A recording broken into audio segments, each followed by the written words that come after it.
Hello guys, welcome back to my YouTube channel techCodio. My name is Bharat Kumar. So guys, as you all know, I started Gemini series, right? So it is the episode number 8. In this video, we are going to focus on mainly code execution. Got it? So coming to the project task, we have completed up to long context. In the previous video, I discussed about long context.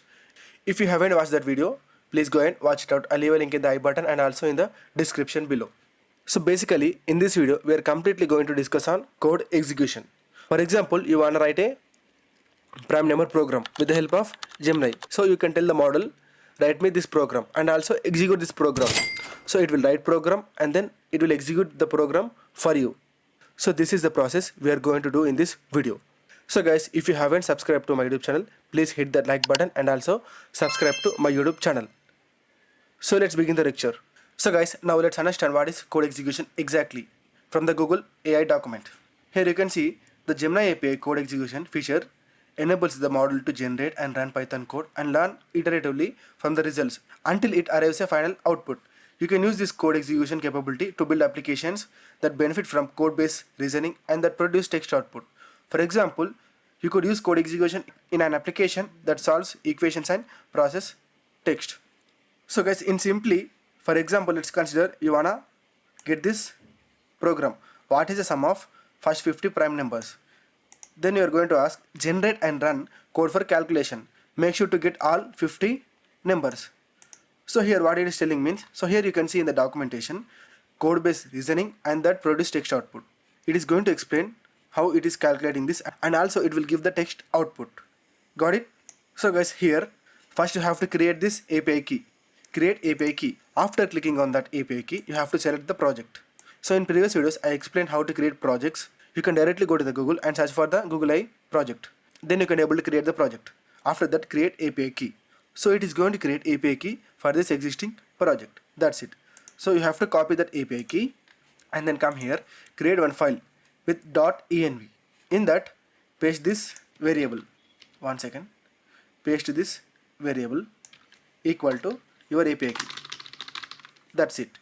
It is going to access your API key with the help of .env and OS package. So here what is the reason behind .env means it is only for the security purpose. So no one can see my API key, only I can see because the .env file is present in my laptop only. It is only for the security purpose. You also do the same process. Got it? So first let's run this code and then we'll understand how it is giving. You can see guys, it is giving the output. Let's see. I think something has happened. So guys, here I took a big question previously.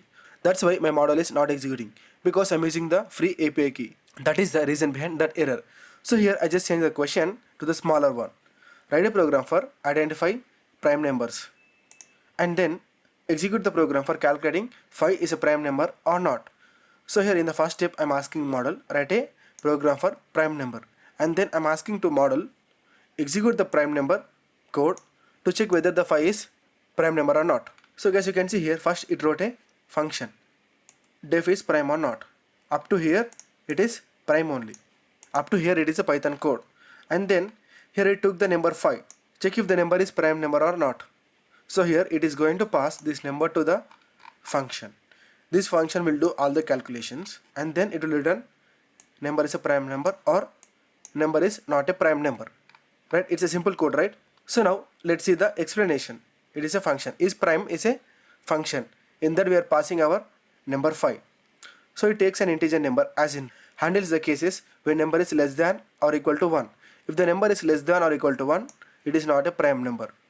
Strictly here we are avoiding that 1 number and then iterates from the 2 up to the square root of number. We only need to check divisibility up to the square root because any factor larger than the square root could have corresponding factor smallest than the square root.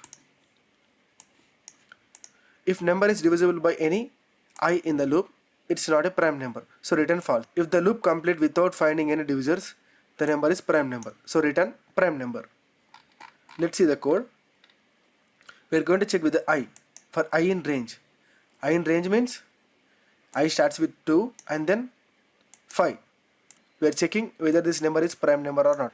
If it is equal to the 0, then it is not a prime number. Got it? Otherwise it's a prime number. 5 is a prime number. If the loop completes without finding any divisor, then it is a prime number. For example, let's take 10.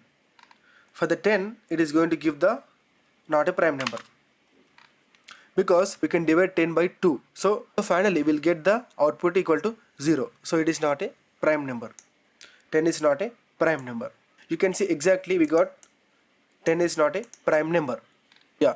Now let's see the output for Fibonacci. Here I'm asking to the model, write a program for calculating Fibonacci series.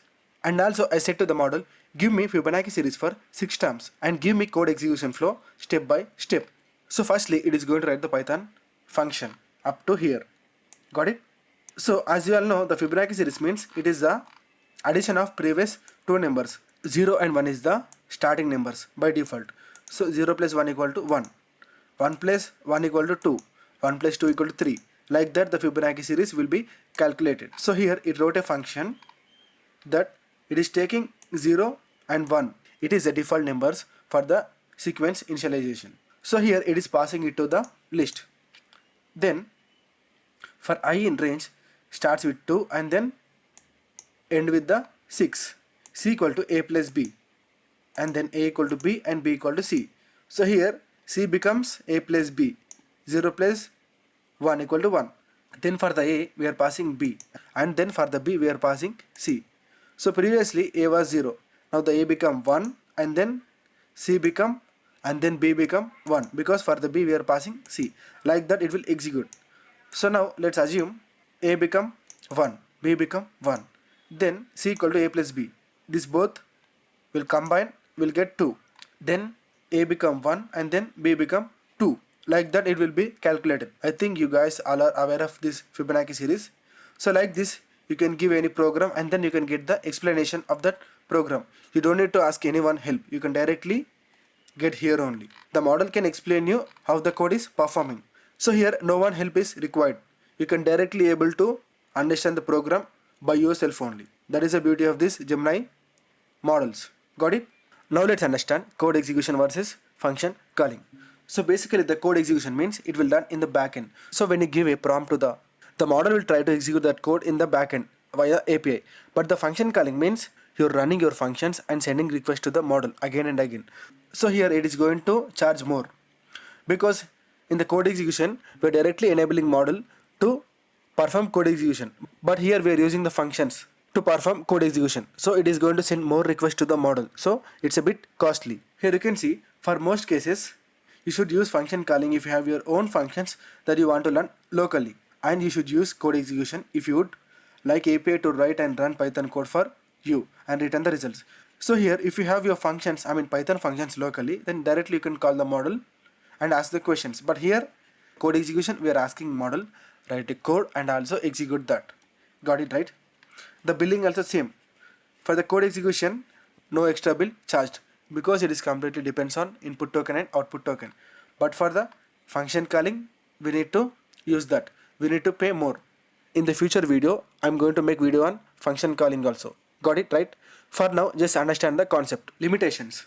The model can only generate and execute the code. It can't return other artifacts like media. From the beginning I'm telling you, input we can give image, video, audio and text, but output will get only the text. Here also the same. And also the feature doesn't support file input output or use cases that involve non-text outputs. For example, data plots or CSV. We cannot upload data plots and CSV to the model directly. And then code execution can run for maximum of 30 seconds before timing out. So previously I was giving the big question. It requires more than 30 seconds. So that's why it is not giving that response. We got error. In some cases, enabling code execution can lead to regression in other areas of model output. For example, writing a story. There is some variation in the ability of different models to use code execution successfully. Gemini 1.5 Pro is the best performing model based on our testing. So guys, based on these limitations only, I tested with the 1.5 Pro model only. Got it, right? So it is a best performing model rather than Flash and experimental. So that's why it is at the rank second. So guys, I hope you understood the concept. Basically, if you want to understand the simple programs, then go to the model, ask question and also explain how you want to explain the explanation. Guide the model how you want explanation. So the model can give you the explanation, right? So guys, this video is only for the coders who doesn't understand the code properly. Then go to the model, ask model, write a program, and then give me explanation. So the model can give you explanation happily. Got it, right? Yeah. So guys, in the next video, I'm going to make content on fine tuning and also function calling. Got it, right? So guys, bye for now. See you in the next video with another topic.